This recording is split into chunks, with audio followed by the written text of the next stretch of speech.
Sa Ebanghelyo ngayon, tinuturuan tayo ni Jesus na maging handang-handa sa kanyang pagdating. Gaya ng mga aliping nagbabantay sa pagbabalik ng kanilang amo, tayo rin ay tinatawagan na maging alerto sa ating pananampalataya.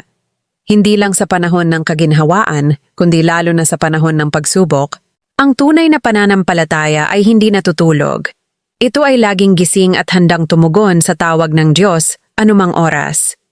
Itinuturo sa atin ni Jesus na ang buhay ay isang paghahanda para sa kanyang muling pagdating. Hindi natin alam kung kailan siya darating, kaya dapat lagi tayong handa. Sa puso, sa gawa, at sa ating relasyon sa Kanya.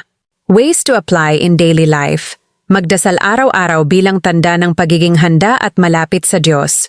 Gawin ang tama kahit walang nakakakita, dahil alam natin na Diyos ay laging naroon.